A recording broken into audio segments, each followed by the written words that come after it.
Okay, I think we are live. Happy Halloween, everyone. Thank you for tuning in to the new FAFSA is spooky, but not really. We are here to share insights and information about the new FAFSA form that drops on December 1st. I am Derek Jackson, and I am in the spirit of Halloween today. And so I just want to welcome you all to the stream. I'll be monitoring the chat over here, but I want to pass it off to Dr. Courtney Burkeen, our Senior Associate Dean of Undergraduate Education, and we'll get rocking and rolling. Thank you. Thank you so much, Derek. And really quick, we've heard several students ask questions about the new FAFSA. When is it going live? What is it? What does that mean? And we're equally scared.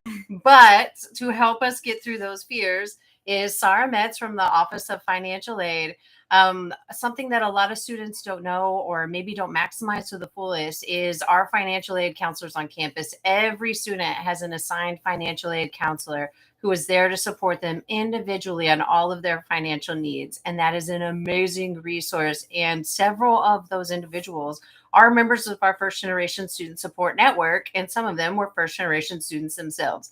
And so if you're looking for support and guidance even after this session, please go to the financial aid website. We can post that here in the chat and find your financial aid counselor and make an appointment. This is a perfect time of year to do it actually as well. But okay, so Sarah, I'll allow you to introduce yourself, tell the students a little bit about your role here on campus, and then we can launch into the new FAFSA. Yeah, sounds good. So hi, everyone. My name is Sarah Metz. I am the Assistant Director over the counseling team here in the Financial Aid Office. So it's my team that you're seeing when you come walk in, make an appointment, call us over the email. So we're in there helping you every day in every possible way that we can, and we're absolutely available and willing to help you with any of your financial aid questions.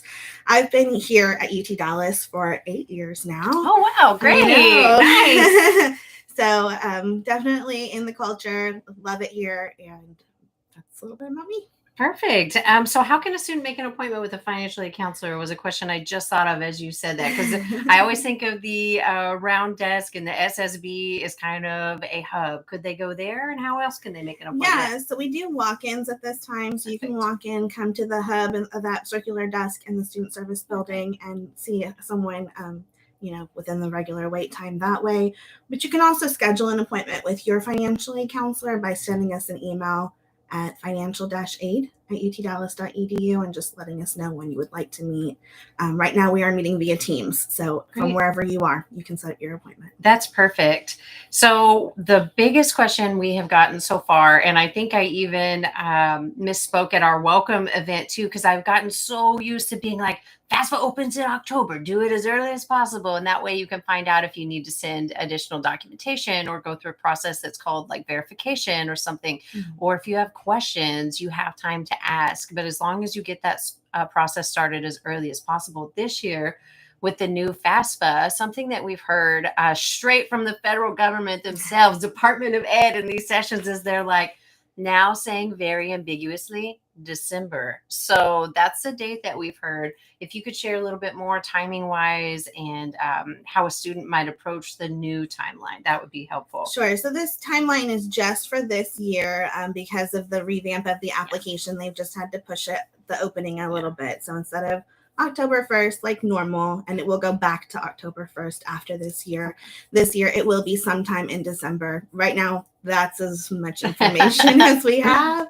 But as we get closer, we anticipate not only the FAFSA website to be updated to reflect the date, but they should be sending out communication to anyone who already has an application submitted as well to renew.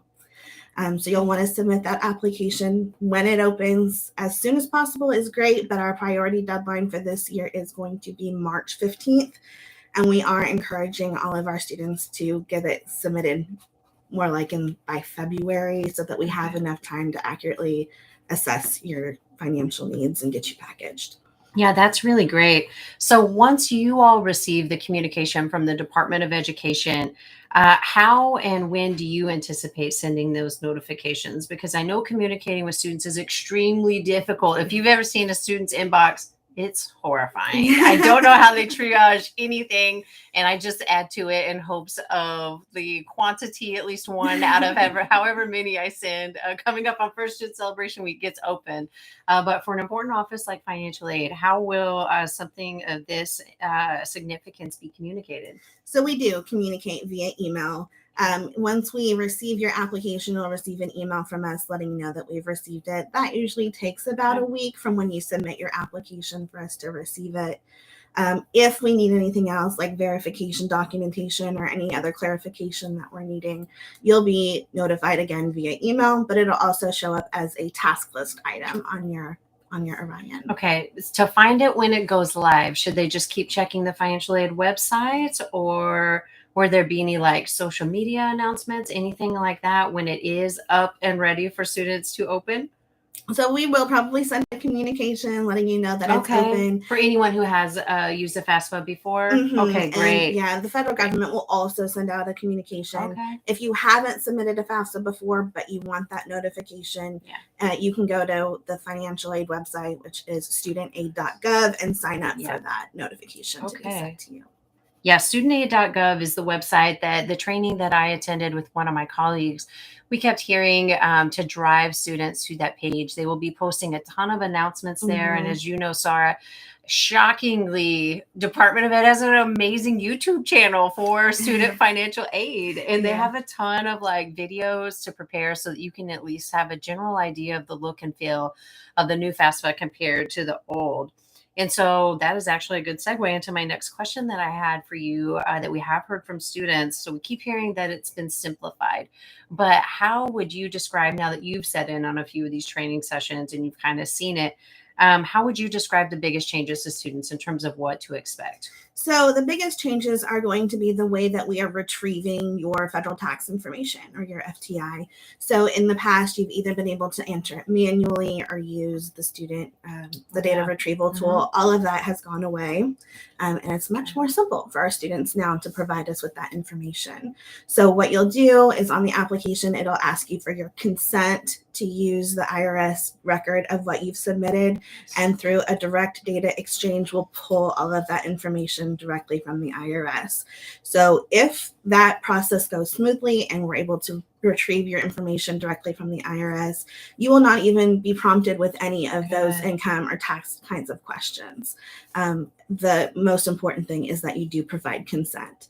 So if you provide consent and we can't pull in your information, you will be asked to fill out those questions. But by providing your consent, you are saying that you're eligible for aid or the financial aid review process, and we can receive and process your application that way. Okay. Yeah, that's a big one for sure. And I appreciate that they are linking these federal databases to make it easy because, you know, it's kind of, like at a university where you submit the information in 3 places and you keep having to self-report and then get it verified, and it slows the process down and it's more prone to human error. And I know for me as a first-gen student, I was like, I don't know my mom's income, like what? Or, you know, what does that even mean? Like, because it was like after gross this, and I was like, what is that? And so I didn't know. And so now hopefully that will help a lot of students, I think, to make it a lot faster as well. The other thing we keep hearing, as our students know, we've had in our jargon dictionary forever, and it's an acronym they've become comfortable with for all of us too, is EFC, Estimated Family Contribution. And we talk, and that's how we strongly encourage a lot of students to go to financial aid counseling. If maybe there's a special circumstance or an extenuating circumstance that's changed, and a student will know if we say, okay, so potentially your estimated family contribution may have changed as a result of that. You can go speak to a financial aid counselor and find out how that might affect your aid. And we've had those conversations successfully in the past when our students have felt really empowered and knowledgeable. Now that acronym is going away and it's changing. Could you describe a little bit about the new acronym they'll be adding to their jargon dictionary, which is SAI? Yeah, so SAI is the Student Aid Index, and it's a little bit of a better descriptor of what that number really means. That number that comes off of the algorithm through your FAFSA application, Student Aid Index, or SAI, is going to be used by the financial aid office to determine what and how much financial aid you're eligible for. So it's like an index number. number. And we've always used it as an index number. It's just been called the estimated family contribution, which is kind of a little bit of a misnomer because it's not what we are anticipating that you are paid or what you're going to be expected to pay, right? So this SAI, the Student Aid Index, is a little bit of a better terminology for what the number is that we're using, but the calculation for it is also changing. So it's not going to be a direct correlation. Your ESC is not now your SAI. It's going to be a completely new number, and we'll review that as we get those numbers. Perfect. And one of the other biggest changes that stood out to me when I was going through that training was also some of the questions that have been removed that I think our students have become familiar with, that I think actually gave them some confidence in the process. One of the questions that comes to mind is what we spoke about before going live, was the removal of asking about how many other siblings they might have in college. Yeah, so the question is still on the application for now. It's just not being used in the calculation. In the SAI? Okay. So your SAI is now going to be the same for all siblings, for all siblings, it'll be the same. Yeah, everyone in the household. Yeah, okay. That makes sense. The other thing that stood out to me, and Dean Murphy and I were kind of lamenting about this, if I had to choose a word, about that now submitting the application to get it fully submitted requires the parent take action too, in terms of having an email address, an email account, logging in and filling out their own form, their portion of the FAFSA before it can be processed. If you describe a little bit about that shift. Yeah, so the new application has different roles. So the student role and the parent role, or the spouse role, depending on your circumstances. And the application itself belongs to you, the student, but you do have to provide contributor information, or contributors will need to be invited to provide their information for the whole application to work together. So as a dependent student, you would invite your parent as a contributor, and it walks you through that process in the application itself. And your parent will receive an email. They'll need to have their own FSA ID, which does mean they need to have an email address. The good thing is everyone should be able to create an FSA ID now. So even parents without social security numbers should be able to obtain the login information to complete their portion of the application. But they'll receive an email, the contributor will go in and just answer the questions that relate to them as the contributor. And then both the student and any extra contributors will need to submit for the application to be completed and sent to the school. Great.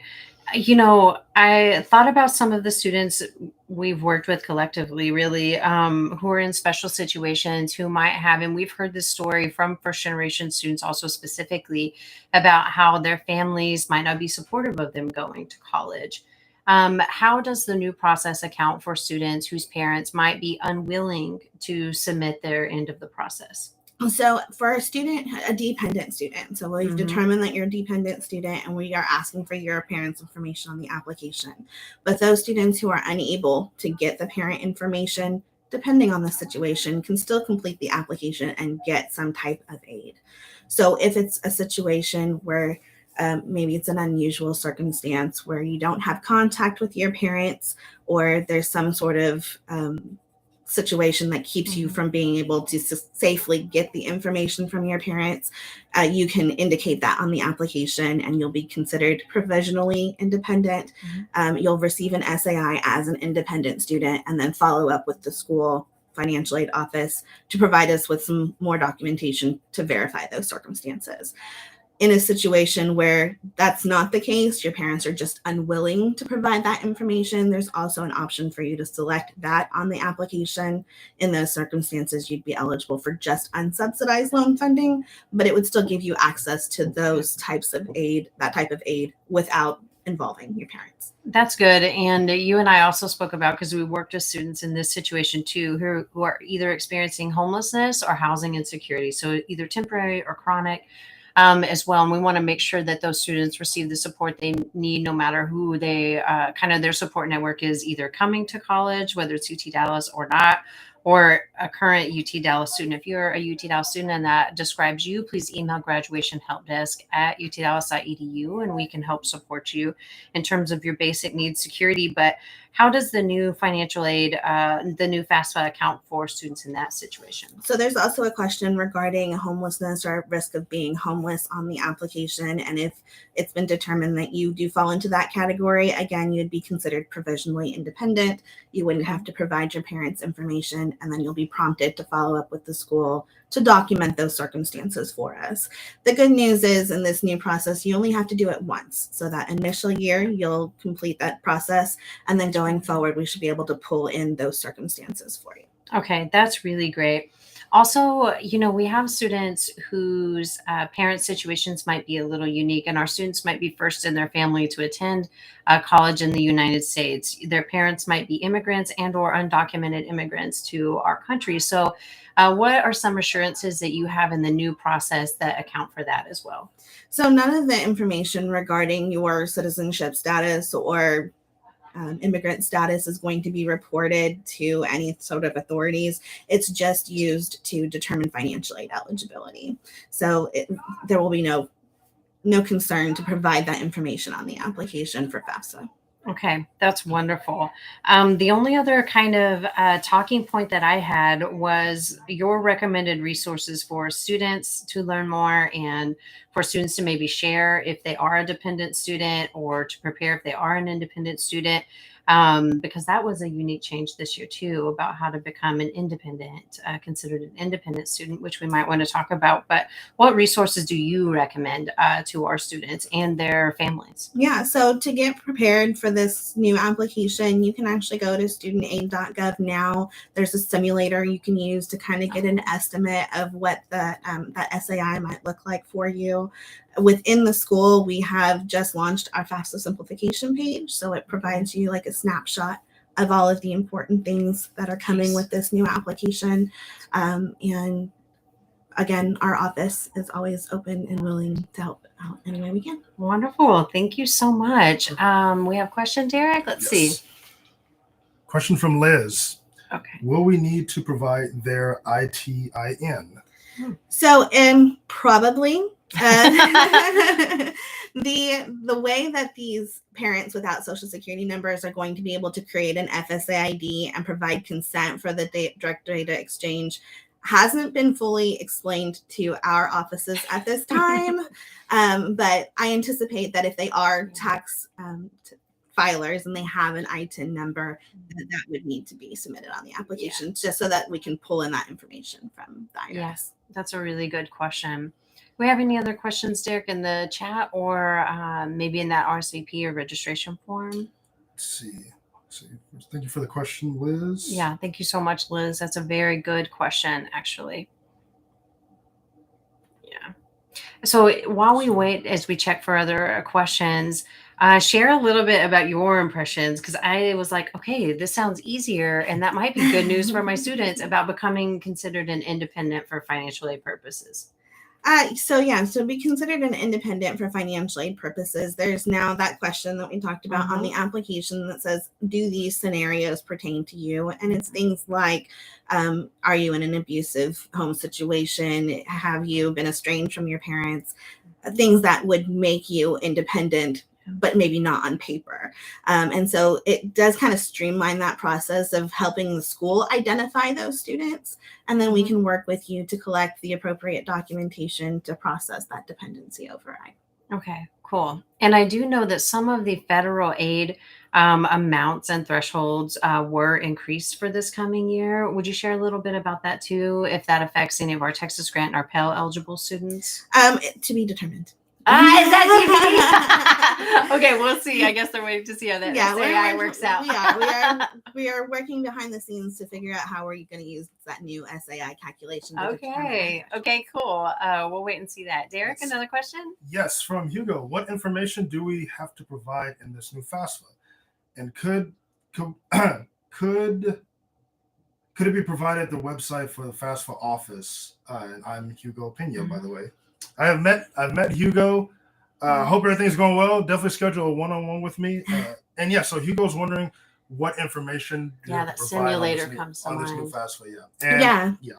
Yeah, so you can definitely check out the simulator now, Yeah, and that'll kind of good. give you an idea of what you'll need. But ultimately, it's going to be your basic information at this point. If we're able to use that DDX, that exchange, and pull in that federal tax information, then the only thing that you need is your name, location, where you're going to school, your housing preferences, what else? Asset information. Yes. Yes. Yeah. So it's going to ask you those kinds of questions, but a lot of the harder, like nitty-gritty questions are going to be taken care of through that direct data exchange. Yeah, which is the most exciting part. And like I said, Hugo, if you do a one-on-one with Derek, he can take you to that federal financial aid webpage where they have a playlist for students, and you can kind of see them walk through those screenshots. It's pretty cool, actually. For me, like as most of you know, as a first-generation college student myself, what would have been really helpful to make it less intimidating to me is something they've added for this year. Not only the removal and fear of the self-reported questions, but also looking at those lead-in pages where between every page, they tell you a little bit about what to expect and be prepared for on the next page, which is amazing. That's actually really helpful. Yeah. Another thing that I really like about this new application is there's always been the little help tool that you could read, like click on it and it'll tell you this is what we're asking for. Well, they've no longer hidden that information. It's right there on the application now. So it's going to say, what are your assets? And it's going to tell you, these are the things that we're looking for in your assets. So it's very clear as to what they're wanting from you. Yes, exactly. Fantastic. From Leo, last year, there was an error on my FAFSA form because my parents are married but filed separately. So this year, will I need to report both as my contributors or just report one on their one of their tax forms? Great question. Yeah, that is a great question. So for you, the student, you'll have the option of just inviting one parent or both parents. If you know right off the bat that they filed joint returns, you can go ahead and invite both simultaneously. If you were to invite just one, when that parent goes in to complete their portion as the parent role and contributor, they'll have the option to then invite the second parent because they will have identified, oh, look, I am file a separate return. So then they're going to be prompted to invite that second parent. Cool. Fantastic. Okay, another question from Liz. When does the FAFSA open up for summer classes? And will it be in the same format as this December FAFSA? Great question. So summer is actually our trailer semester, which means it's the last semester of our year. So this summer, 2024, is going to be in the 23-24 application that you've already submitted and that we've already used to determine your current financial aid eligibility. We will send out an email at the beginning of March asking for your summer plans, and then we'll use that current application along with that summer application 2-question application to determine how we can package you for the summer. So it's going to follow the current EFC 23-24 FAFSA, and the new change will take effect for the fall 24 semester. Yeah, that is a really great question. And it is weird, the academic year, it being fall, spring plus summer. Yeah, very good. Fantastic. And so we have a two-parter coming up. Okay. First, is there a noticeable difference between the IRS data retrieval tool from the previous FAFSA and this upcoming FAFSA? And then we get to our second question. Yes, huge difference. Yes. It's much better. Sophisticated. It's very good. Yeah, very good. So in the old system where you had the data retrieval tool, you had to click that you're going to use the tool. It would take you to the IRS site. You'd have to remember exactly how you spelled road to link the information. All of that is gone. So all you have to do now is provide consent. So there's going to be a question that says, in order for you to be eligible for federal aid, you need to provide consent to use this direct data exchange. We're going to pull in your federal tax information, and you're going to say, yes, you have my consent, and it's going to pull in all that information for you. Hallelujah. It's going to be awesome. Very good. Fantastic. And this next question is actually a question that I had as well. Is this upcoming FAFSA using information from the 2022 or 2023 tax return? So it is still a prior year. Okay. So we are going to ask for 2022 information on the 24-25 application. Perfect. Got it. Yeah, that's interesting that they're sticking with that. Well, it's because, while this year we've kind of pushed it back, they're still going to open the application going forward in October. And so in October Which of is early. 23, you haven't filed 23 taxes yet. So we have to use the year before. Yeah, that makes sense. Okay, got another question from Hugo. Hi, I have another question. Let's say I was eligible for work study for this and next semesters, but I couldn't apply because I was focused on my academics for this semester. Would that have an effect? It shouldn't. So what's going to happen is you've been a package with work study for this year. If you decide to pick it up in the spring, then you're all set to go. There's no additional steps you need to take. Just follow up with the Career Center, sign up for Handshake, and apply for jobs. For next year, the way that we package work study is if you used any work study in the previous year and you're still eligible, it'll be on your application or your financial aid offer letter. Mm-hmm. But if you didn't work in the work study program, it's not going to be automatically offered. In that scenario, you just reach out to us via email or phone and say, hey, I am interested in work study. We'll double check your eligibility and get that packaged on there for you. Oh, cool. Very good. That's awesome. Okay. Next, has the deadline for this upcoming FAFSA changed from the previous FAFSA? Yes. So previously, the priority deadline for the state of Texas is January 15th, and they are pushing that back to March 15th for this year because of the delayed opening of the application. Yeah, cool. Perfect. Next question from Nicole. How exactly does FAFSA work for summer classes? Will they cover classes just like a full school year? I'm thinking of taking some extra classes in the summer. So summer is completely different. The way that summer aid is calculated for federal aid, it's going to be whatever you have left for the year. So if you borrowed a portion of your student loans, but not all of it, then you would have access to the remaining loans in the summer. If you're Pell Grant eligible, you actually have 150%, so 1.5 years of financial aid that you can use. So you'd still be eligible for Pell Grant in the summer. But when it comes to institutional aid, that's very different. It's basically we reassess what we have left and then determine how much we can offer for the summer. So really the best way to access that information is when we send out that email in March, immediately respond to the form so that you have the best opportunity to get those funds. Yeah, that's a really good question. And Derek and I have that conversation with a lot of students, you know, the consideration of summer, because it is very expensive, unfortunately, to take summer classes at UT Dallas. However, I will say that Derek and I can support you, and Derek can provide a link to the transfer plans that are available on the Office of Admissions website.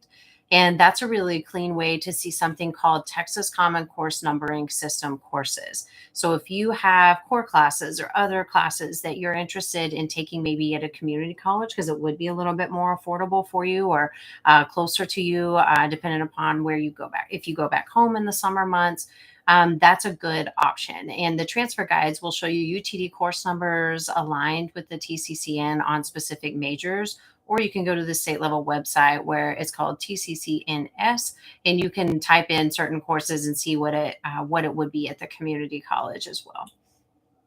Perfect.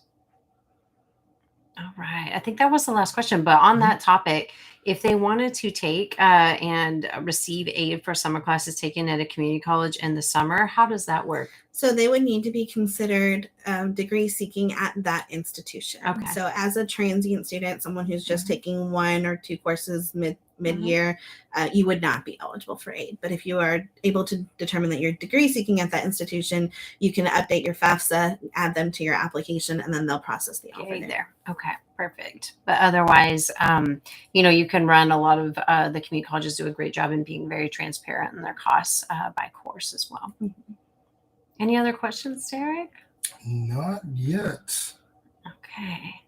But I do want to point out the summer aid. That is very real, y'all, because I had maxed out my financial aid for a full school year, right? So I accepted the maximum financial aid in July. I think it was my junior year. Mm-hmm. And then I turned around and tried to take summer classes, and I tried to get financial aid. And it basically was like, well, you basically don't have any more to take out.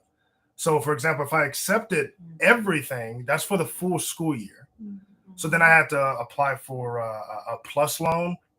But if you can avoid that, that's just a conversation that we can have together or with your financial aid counselor. But that was such a great question from Nicole that I wanted to definitely pitch in for that one as well. Definitely. Very good.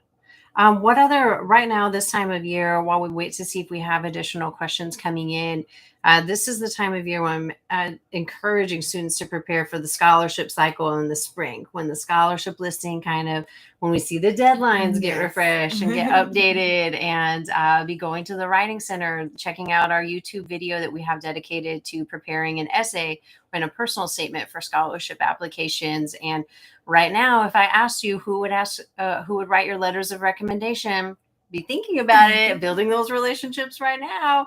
You've got 3 nice people in this room, and also your instructors. Start building those relationships so that you have it come spring. If in this little kind of intercession, if you would share a little intermission on our Q&A about like preparing for the spring scholarship cycle for our students Sure, too. yeah. So the scholarships typically open March or April. That's when they start, and they kind of open in waves. So you really want to pay attention to the scholarship listing page throughout the spring semester, and as they come up, you can go ahead and submit your applications. But the good thing is all of the scholarships are already posted, and whether they require personal statements is already there.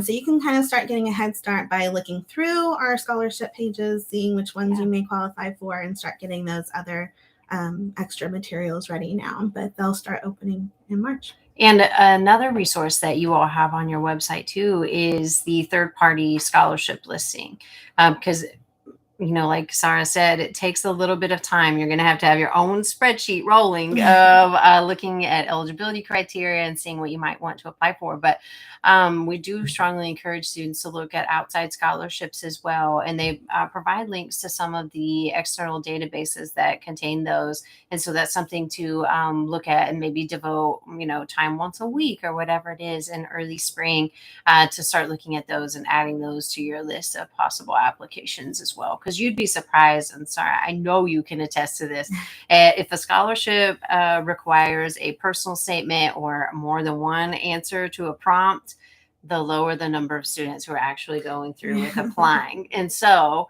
have that strong personal statement at the ready that you can customize for all of those applications would be my kind of pro tip there. Okay, fantastic. We have another great question. Are there any changes to the login tool on the FAFSA website that is going to accompany this new FAFSA form, like the FAFSA key, for example? So no, the FSA ID, it seems to be here to stay.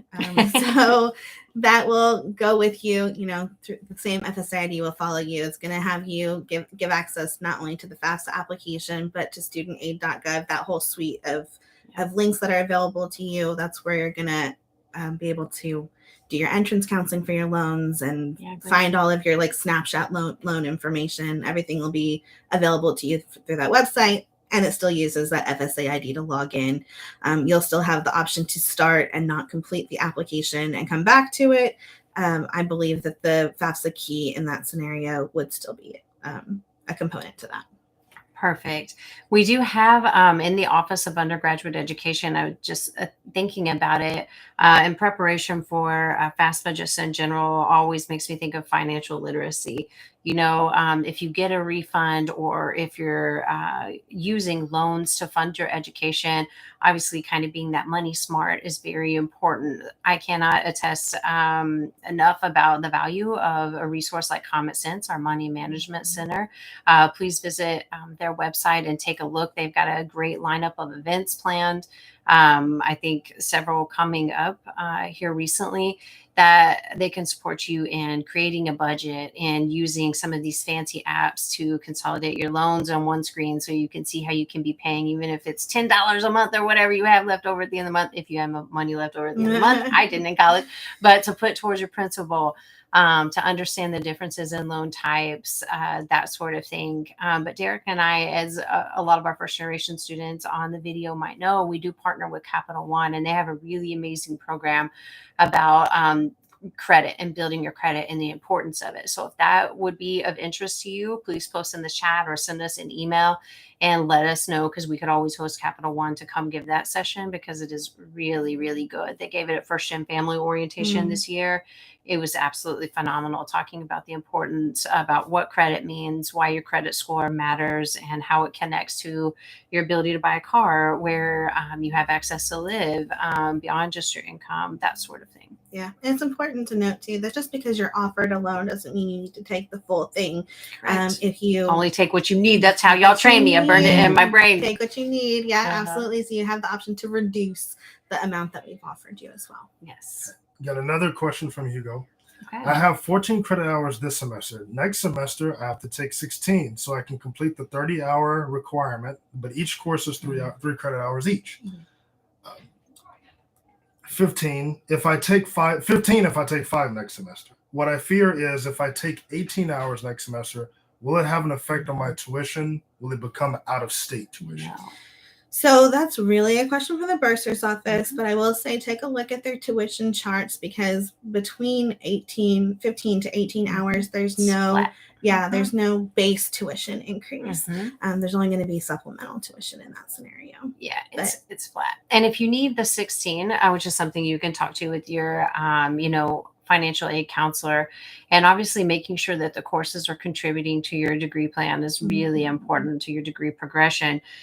We can get creative after you meet with them and talk to them. We can support you in conversations with academic advising. If there is a single credit hour course that financial aid would be cool with you taking, we can, brainstorm a list and get their blessing and get creative in that. You could do independent study, which could be a variable credit hour course where you see the V in the where there is typically a course number when you look in course book. And we can do a 1 credit hour. Maybe it's something, and it could contribute to your degree plan. So we can always have those conversations with you for sure. And you can reach out to us too, because depending on which award you have, there may be exceptions or ways that that 30. Depending on the offer. Yes, definitely. If you can't tell, it's highly individualized. So I'm always like, email. Yeah. So they can look at you as an individual for sure. Any other questions, Derek, that have come up? Not yet. Just shout out to Ashley. Ashley, program specialist for the Coaching Scholars program. She says, really wish I'd put my extra money toward the principal of a student loan when I was a student. Yes.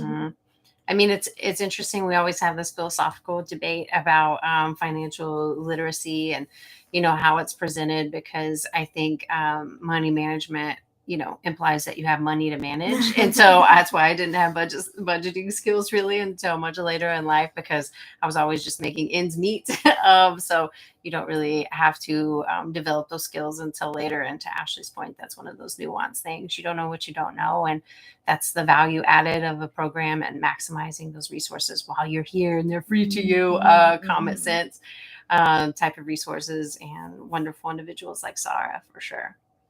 Any other questions? Let's take a look.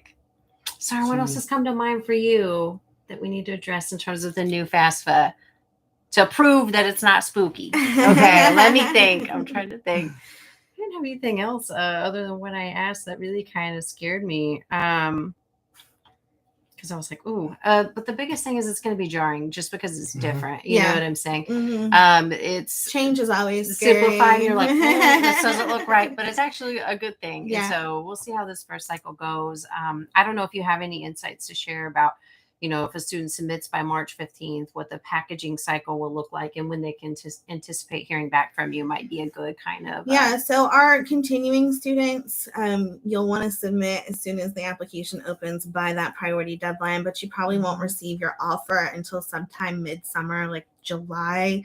And that's just because we already know approximately what you're going to be eligible for. So we prioritize the incoming students, but you'll still be able to submit any outstanding documentation, make sure that your application is ready to be packaged, and then you'll receive that offer in July. I see Ashley, I'm blind, so I can't really read it that well, but she asked a question about the FAFSA, and that was exactly Ashley saying that's where my head went when I was in the FAFSA training too. And Sarah Dorsey shared a little bit with me on that, but if you would share with our students some of the other changes happening to that too, or her question, Derek. In general, Yes, for she said, I know students. we're talking about the FAFSA, but are there any changes to expect for the TASFA as well for our students that might use the TASFA instead? They are trying to mimic the updates to the FAFSA in the same way that they're updating the TASFA. So it'll probably look very similar to the new application from FAFSA. And they're also delaying the opening for that as well. And I think they were going to offer a physical and an online option Yes. this year, right? Okay, perfect. And that's really good news. We've had for a while, like, trying to provide like our parents and families of students who complete the TASFA, like that kind of security of knowing like, okay, I know it seems like a sketchy little hard copy form. It doesn't seem real, but it is, and it's secure. Yeah. Has been a difficult conversation for a really long time. So the TASFA won't have the DDX. So you'll still need to provide tax information on the application. And if you're doing the paper version, you'll need to submit that to the office as well. Okay, just making sure I haven't gotten any additional questions either. Let's take a look. Absolutely. Jennifer Lowe. We are definitely shouting out common sense. Yeah, absolutely. It's really helpful. And Dixie is reiterating, only take what you need. I wish that I knew that. Hashtag 100%. Yeah. Mine was a deferral. I didn't know what that meant, but I'm so glad I called my loan company and they explained it to me. I was like, oh my gosh, this is amazing. So don't ever hesitate to ask for help or ask questions. That was honestly my biggest takeaway as a first-gen student for all 3 degrees. I was like, I needed help every single time. It was always something different to learn for sure. Okay. Fantastic. And I do want to say, I'm going to appear on camera again. This live stream, we're taking it back to 2019 when we first started with our first generation student programs. If y'all want to see more of this, maybe we bring in some academic advisors to talk about registration coming up. Do me a favor, smash that like button. Definitely subscribe to First Generation Comments here on YouTube. Email me. I will go in and edit the video description box once this is archived on our YouTube channel to include all of our contact information. But if you want to see more of this, definitely let us know. Smash that like button, hit subscribe, enable notifications, do all of the things. And we will be doing more of these live streams just for you all. So we really appreciate you taking the time. And all of our contact information will be in the video description box. Perfect. Thank you so much, Derek. And thank you so much, Sarah. You're amazing. And we're so grateful to have your partnership and your support of first generation students and undergraduate success scholars and cultural scholars and all students at the university. We're so grateful to you and your team's work. Always happy to Thank you all. Bye. Bye.